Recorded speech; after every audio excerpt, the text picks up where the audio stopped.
في بيوت أذن الله أن ترفع ويذكر فيها اسمه يسبح له فيها بالغدو والآصال.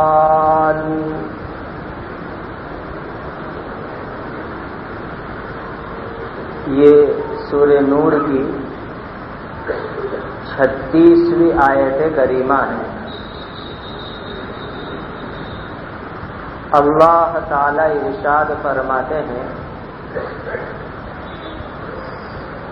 کہ جن گھروں کے بارے میں اللہ نے یہ حکم دیا ہے کہ ان کو بلند مقام دیا جاوے، اونچا مرتبہ دیا جاوے، اور ان مکانوں میں اللہ کا نام لے کر ذکر کیا جاوے، ان میں صبح و شام لوگ تسبیح کرتے ہیں.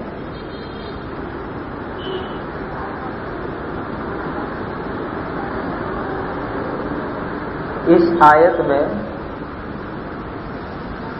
اللہ سبحانہ و تعالی نے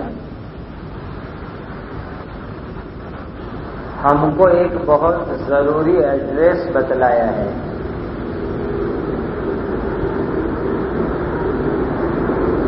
اوپر کی آیتوں میں اللہ کی ہدایت کے نور کا ذکر ہو رہا تھا.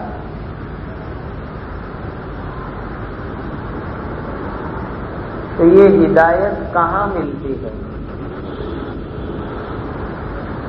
ہدایت ملنے کی جگہ کون سی ہے؟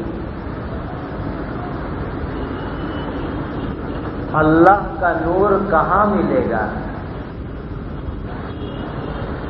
نور ملنے کی جگہ کون سی ہے؟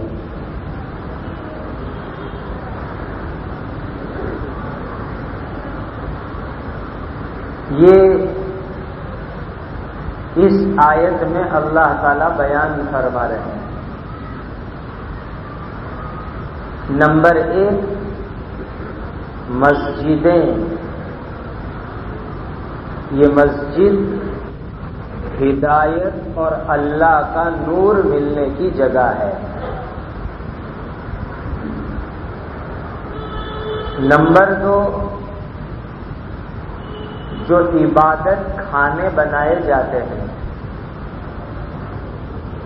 وہ عبادت خانے، عبادت گاہیں، وہ بھی اللہ کے نور اور ہدایت کے ملنے کی جگہ ہے. نمبر 3، مدرسے. چاہے بڑے مدرسے ہو، چاہے گاؤں گاؤں میں، محلے محلے میں قرآن کے چھوٹے چھوٹے مدرسے ہو، یہ بھی ہدایت اور نور کے ملنے کی جگہ ہے.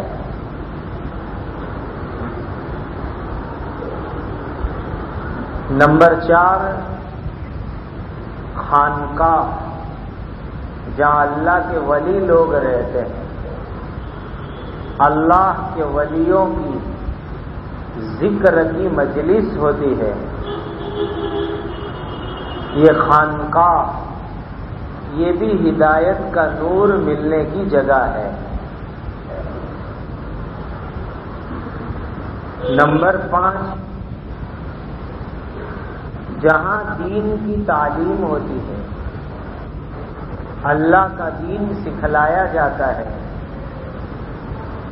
اس کے حلقے لگتے ہیں، اس کی محفل اور مجلس لگتی ہے، چاہے وہ وعظ اور تقریر اور نصیحت کی مجلس ہو، کوئی بھی مجلس جہاں علم اور دین سکھایا جاوے، وہاں اللہ کا نور ملے گا، ہدایت کا نور ملے گا.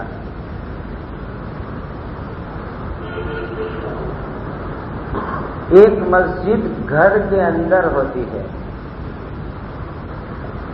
گھر کی مسجد کا مطلب یہ ہوتا ہے کہ اپنے گھروں میں کوئی جگہ فکس کر دو، متعین کر دو کہ اس جگہ کے اوپر ہم نماز پڑھیں گے۔ عورتیں گھر کی اسی جگہ کے اوپر نماز پڑھیں، وہیں بیٹھ کر کے قرآن کی تلاوت کریں۔ مرد کبھی بیمار ہو، مسجد میں نہ آ سکے تو اس جگہ کے اوپر وہ لوگ بھی نماز ادا کر لیں۔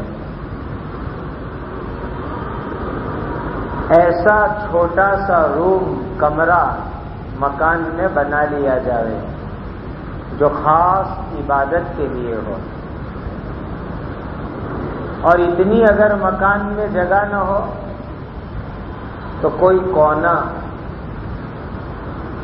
ہم الگ کر لیں کہ اس کونے میں اس جگہ پر کوئی سامان نہیں رکھیں گے، اس کو صرف عبادت کے کام میں لائیں گے، یہ جگہ عبادت کے لیے خاص رہے گی۔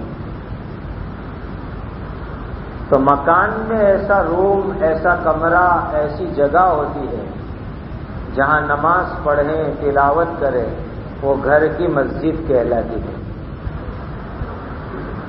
یہ سب جگہ ہے جہاں اللہ کا نور ملے گا، ہدایت کا نور ملے گا۔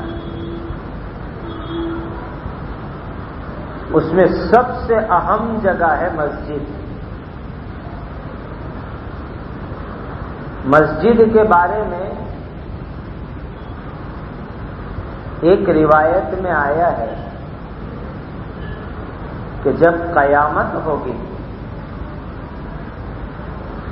تمام زمین ٹوٹ پھوٹ کر کے ختم ہو جائے گی، فنا ہو جائے گی، لیکن دنیا میں جس زمین پر مسجد بنی ہوئی ہے اللہ اس زمین کو جنت میں شامل کر دیں گے، وہ زمین جنت میں جوڑ دی جائے گی۔ کتنی بڑی فضیلت ہوگی کہ ساری زمینیں فنا ہو جائیں گی، لیکن جس زمین پر مسجد ہوتی ہے وہ زمین فنا نہیں ہوگی، وہ جنت میں شامل ہو جائے گی۔ اسی لیے اگر اللہ تعالیٰ نے ہم کو پیسے دیے ہیں، زمین دی ہے، تو اس کو نماز پڑھنے کے لیے وقف کرو کہ میری زمین مسجد کے لیے، میرا مکان عبادت کھانے کے لیے، میرے پیسے مسجد کی زمین خریدنے کے لیے، اس میں دولت لگاؤ۔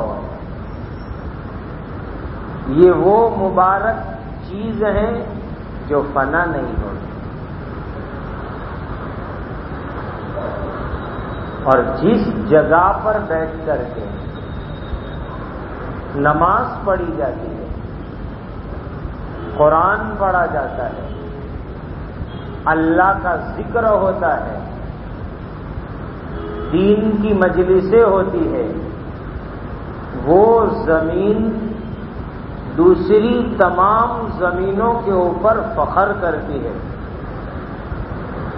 کہ میں بہت خوش نصیب ہوں کہ میری پیٹھ کے اوپر بیٹھ کر کے لوگ اللہ کو یاد کرتے ہیں، خدا کا قرآن پڑھتے ہیں، نماز پڑھتے ہیں۔ حضرت مولانا شاہ اسد اللہ صاحب رحمۃ اللہ علیہ کا ایک شعر ہے اس کے اوپر، فلک رشک کرتا ہے اس زمین پہ اے اسعد، فلک رشک کرتا ہے اس زمین پر اے اسعد، جہاں دو چار گھڑی ذکر خدا ہوتا ہے۔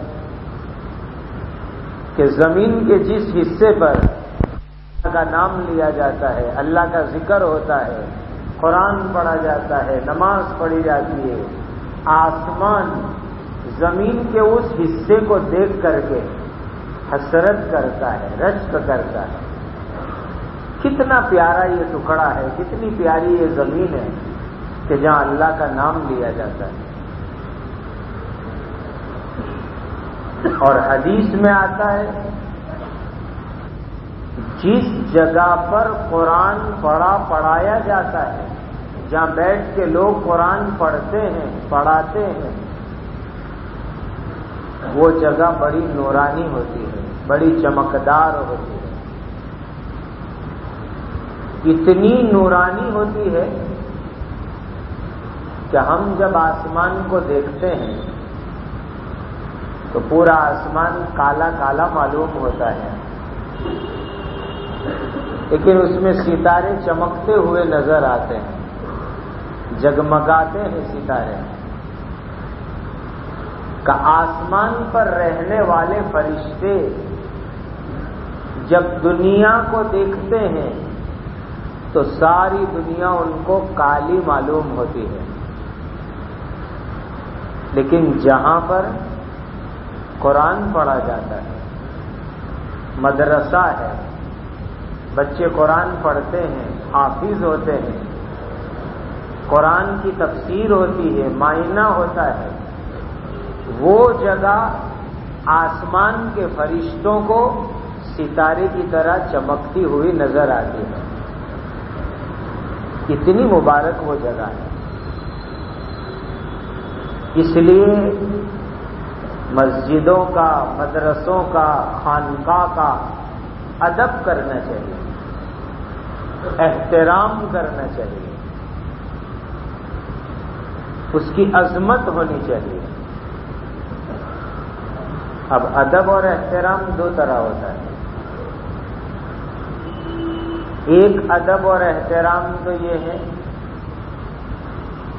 کہ ہم اللہ کے گھر کو، مسجد کو دل جان سے اللہ کا گھر سمجھے، اپنا گھر نہ سمجھے،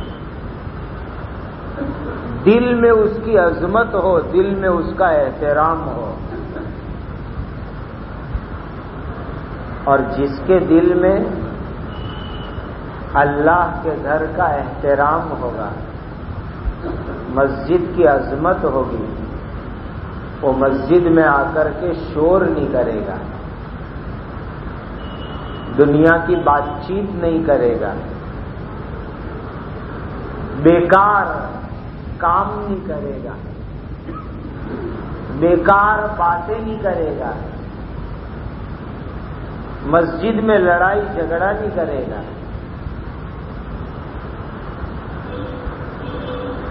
یہ مسجد کا احترام ہے۔ اسی لیے مسجد میں شور مچانا، دنیا کی باتیں کرنا، بیکار باتیں کرنا، بیکار کام کرنا، یہ مسجد کی بڑی بے ادبی ہے، اللہ تعالیٰ اس سے ناراض ہو جاتے ہیں۔ اور اسی بے ادبی میں یہ بھی شامل ہے کہ مسجد میں موبائل کی گھنٹیاں بجے، یہ بھی مسجد کی بے ادبی ہے، اور وہ گھنٹیاں بھی فلم کے گانے ہو گئے، فلم کے گانوں کی اسٹائل کی گھنٹیاں ہو گئے، کتنی بڑی اللہ کے گھر کی بے ادبی ہوگی۔ میرے دینی بھائیوں، سوچنے کا مقام ہے کہ آج مسلمان اتنے نادان ہو گئے کہ اللہ کے گھر کے اندر فلم کے گانے بجے، ایسی گھنٹیاں بجے، کتنی بڑی بے ادبی کی بات ہے اللہ کے گھر کے۔ اس لیے مسجد کے دروازے پر پہنچو، موبائل کی سوئچ آف کرنا، گھنٹیاں بند کر دو، خدا کے گھر کی بے ادبی نہیں ہونی چاہیے، اس کا ہمیں احترام کرنا چاہیے۔ دوسری بات یہ ہے مسجد کو گندی اور ناپاک چیزوں سے بچاؤ. ناپاکی والی چیزیں، گندگی والی چیزیں، اس سے اللہ کے گھر کو بچاؤ، پاک رکھو. حدیث میں آتا ہے کہ انسان جب آگ کو دیکھتا ہے، جلتی ہوئی آگ کو، تو قدرتاً ہماری چمڑی کیسی ہو جاتی ہے؟ بچنے کی فکر کرتی ہے، سمٹ جاتی ہے. آگ کو دیکھ کر کے قدرتی طور پر آدمی کی چمڑی سمٹ جاتی ہے، اس سے بچتی ہے. بالکل اسی طریقے سے ناپاکی اور گندگی سے مسجد سمٹنے لگتی ہے. یہ کیا گندگی میرے اندر آ رہی ہے؟ اس لیے یاد رکھو، مسجد کے اندر کوئی ناپاکی نہیں آنے دینی، گندگی آنی نہیں دینی. حدیث میں آتا ہے جو مسلمان مسجد میں سے گندگی کو دور کرے گا، صاف کرے گا، تکلیف دینے والی چیزوں کو دور کرے گا، اللہ اس مسلمان کے لیے جنت میں گھر بنائیں گے. اگر اس حدیث پر ہم عمل کرنے لگ جائیں تو مسجد میں کبھی گندگی باقی نہیں رہے. ہم کبھی یہ نہ سوچیں کہ یہ مؤذن کی ذمہ داری ہے. ہم یہ سوچیں یہ میرے اللہ کا گھر ہے. جس طرح میں اپنے گھر کو صاف رکھوں، میرے اللہ کے گھر کو بھی میں صاف رکھوں. موقع ملے تو آ کر کے کبھی مسجد میں جھاڑو دے دو، کچرا نظر آ جائے اٹھا کر کے صاف کر لو، مٹی دکھے اپنے ہاتھ سے صاف کرو. بہت سارے اولیاء اللہ والوں کے متعلق ہم نے سنا کہ وہ خود مسجدوں کو جھاڑو دیتے ہیں، اس کو صاف کرتے ہیں. اس میں ثواب ہے، جنت میں مکان ملنے کا وعدہ ہے ایسے آدمی کے لیے. اسی لیے ہر قسم کی گندگی، کچرا، گرد و غبار، اس سے مسجد کو، اللہ کے گھر کو پاک اور صاف رکھو.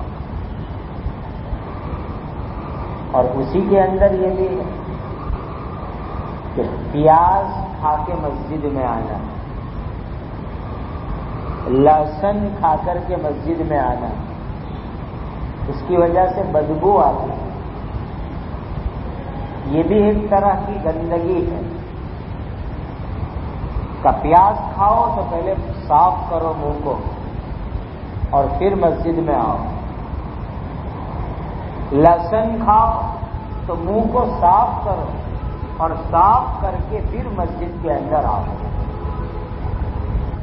بدبو والا منہ لے کر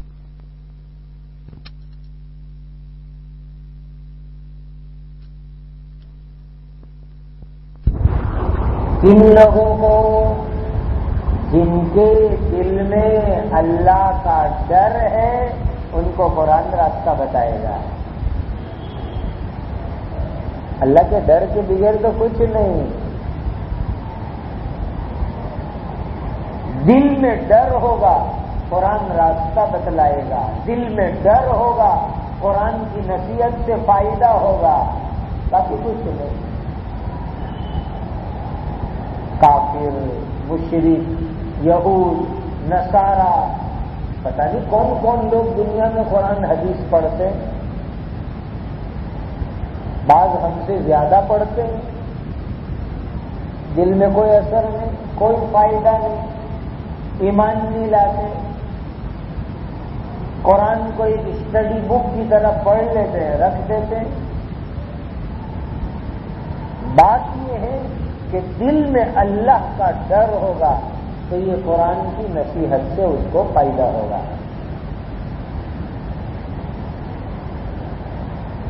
تو یہ 3 اہم مضمون اللہ تعالیٰ نے اس آیت میں بیان فرما دیے. آگے اللہ تعالیٰ 35ویں آیت بیان فرماتے ہیں. اللہ نور السماوات والارض اللہ نور السماوات والارض. اللہ تعالی آسمانوں اور زمینوں کا نور ہے. بڑی عجیب بات فرمانے. اس دنیا میں آسمانوں میں زمینوں میں پہاڑوں میں سمندروں میں جانوروں میں انسانوں میں جو رونق دکھ رہی ہے ہم کو، جو چمک ہم کو دکھ رہی ہے، یہ سب اللہ کے مبارک نور کی برکت ہے. یہ اللہ کا نور ہے. کہ یہ سورج تو جگمگاتا ہے. کیسا جگمگاتا ہے؟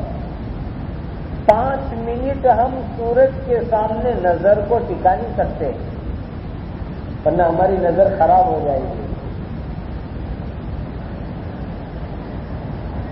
ایسے سورج میں اتنی زیادہ روشنی، اتنی زیادہ لائٹ ڈالنے والے اللہ سبحانہ و تعالی. چاند چمک رہا ہے. یہ چاند میں چمک آئی کہاں سے؟ یہ چمک اللہ کی چمک ہے.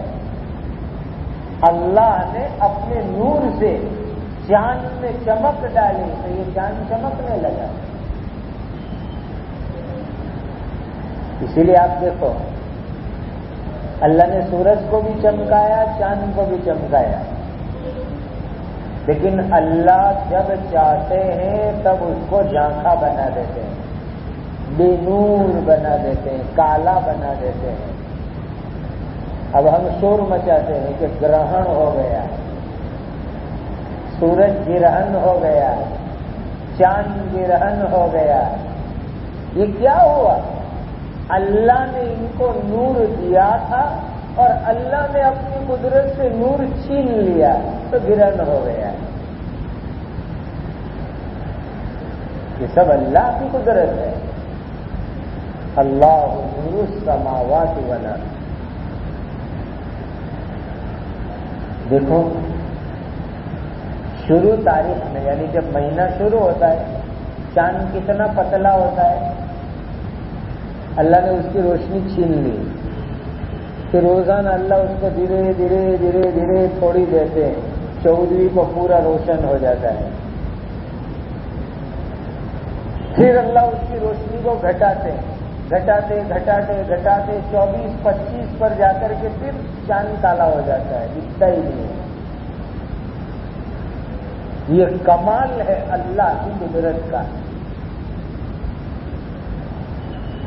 کروڑوں ابجوں ملین بلین ستارے چمک رہے ہیں آسمان میں. ان ستاروں میں چمک روشنی اللہ تعالیٰ نے پیدا کرنا ہے. اللہ کی چمک ہے، اللہ کا نور ہے. کا آدمی کوئی پھول دیکھتا ہے کا کتنا خوبصورت پھول ہے، کوئی فروٹ دیکھتا ہے کا کتنا خوبصورت ہے، چمک رہا ہے. کا جب کسی پھول کی خوبصورتی دیکھو، جب کسی پھل کی چمک دیکھو تو کہا یہ دیکھو کہ اس میں خوبصورتی اور چمک دینے والے اللہ کیسا نور رکھتے ہیں. اس کا نور کیسا ہے؟ جس اللہ نے پھول میں نور دیا، جس اللہ نے فروٹ میں نور دیا، پھلوں میں نور دیا، اس اللہ کا نور کیسا نور ہے؟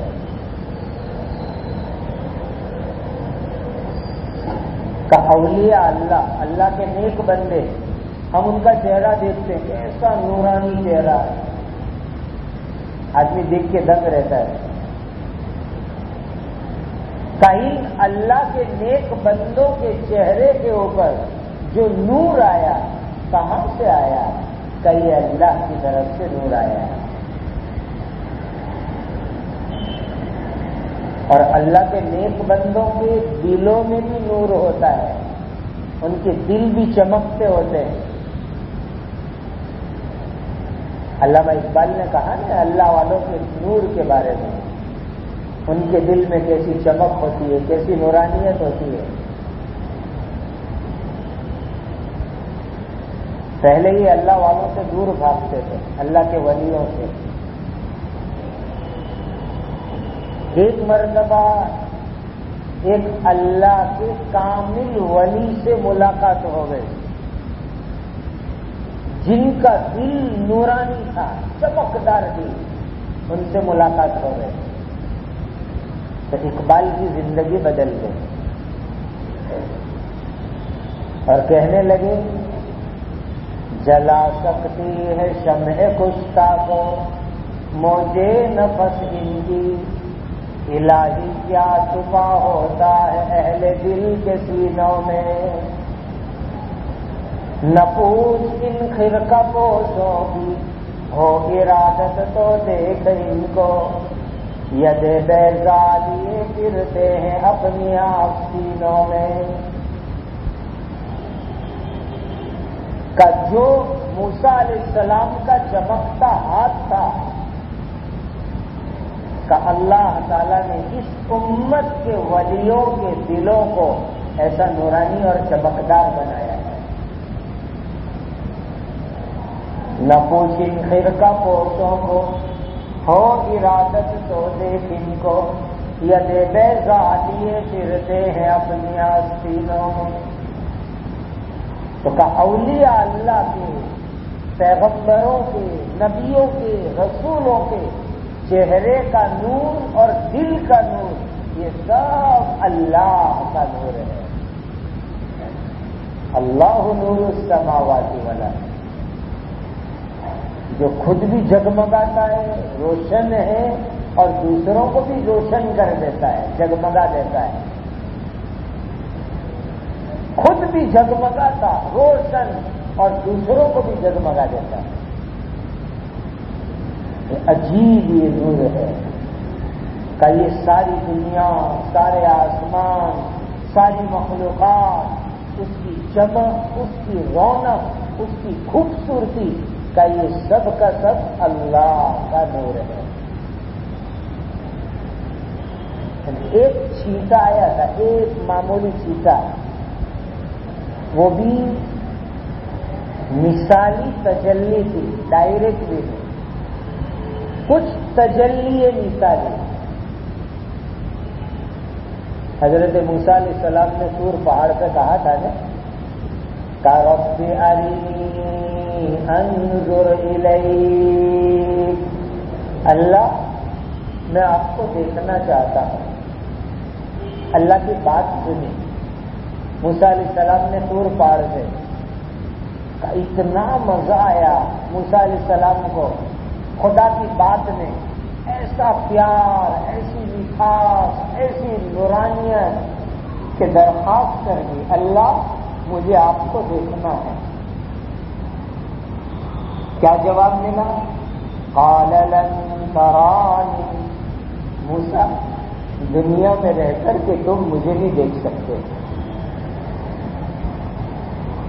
لیکن اللہ سبحانہ و تعالی ہمارے آقا تاجدار مدینہ حضرت محمد مصطفیٰ صلی اللہ علیہ وسلم کو ہم سب کی طرف سے جزائے خیر عطا فرمائے، ان کے نورانی ہاتھوں حوض کوثر کا پانی نصیب فرمائے۔ فرماتے ہیں کہ معراج کی رات میں اللہ کے نور کا دیدار حضور کو نصیب ہوا۔ حضور نے دیدار کیا اللہ کے نور کا. اب یا موسیٰ علیہ السلام درخواست کر رہے تو جواب ملا قال لن ترانی ولكن انظر الى الجبل فإن استقر مكانه فسوف ترانی. موسیٰ پہاڑ کو دیکھو، ہم اپنی تجلی کا نور ڈالتے ہیں اس پر، ایک جھلک ڈالتے ہیں اپنے نور کی، تجلی کے نور کی. موسیٰ اگر یہ پاؤں سلامت رہے تو دیکھنا. فلما تجلی ربہ، اللہ کی تجلی آئی، پہاڑ ہلنے لگا. موسیٰ علیہ السلام بے ہوش ہو کر گر پڑے. ایک چھوٹی سی تجلی کا نور، ایک ذرہ اللہ نے پہاڑ کے اوپر ڈالا، پہاڑ برداشت نہیں کر سکا، موسیٰ علیہ السلام بھی بے ہوش ہو گئے. ایسا نور ہوگا اللہ تعالیٰ کا. اللہ ہمیں جنت میں، قیامت میں، آخرت میں اپنا دیدار نصیب فرمائے، اپنی زیارت نصیب فرمائے. دیکھو میرے بھائیوں، جنت کی ساری نعمتیں، وہاں کا کھانا، وہاں کا پینا، وہاں کے بنگلے، وہاں کی حوریں، وہاں کے باغیچے، یہ سب قربان ہیں اللہ کے ایک دیدار کے اوپر. وہاں سب سے بڑی نعمت یہ ہوگی کہ اللہ کا دیدار نصیب ہو جائے، سب سے بڑی نعمت ہوگی. اس لیے حدیث میں آتا ہے کہ اللہ تعالیٰ سے جب مانگو نا تو جنت الفردوس مانگو. چھوٹی موٹی جنت نہیں مانگنے کی، جنت الفردوس. اس لیے کہ اس کی جو چھت ہے وہ اللہ کا عرش ہے. جب دل میں آیا دیدار ہو جائے گا، جب آرزو ہوگی دیدار ہو جائے گا. اللہ نور السماوات والارض. تمام انسانوں کو، جناتوں کو ہدایت دینے والے اللہ. نور، نور ہدایت. یہ سورج چلتا ہے، اس کو اللہ نے ہدایت دے رکھی ہے. سورج بھی اللہ کی ہدایت سے چلتا ہے، چاند اللہ کی ہدایت سے چلتا ہے، پانی سمندر کا اللہ کی ہدایت سے چلتے ہیں، ستارے اللہ کی ہدایت سے چلتے ہیں، جانور، درخت، ہر چیز اللہ کی ہدایت سے چلتی ہے. آسمانوں، زمینوں، تمام مخلوق کو ہدایت کا نور دینے والی ذات اللہ ہے. اللہ سبحانہ و تعالی ہماری زندگیوں میں، ہمارے دلوں میں، ہماری قبر میں، ہماری آخرت میں ہم سب کو اپنی نورانیت سے مالا مال فرما دے.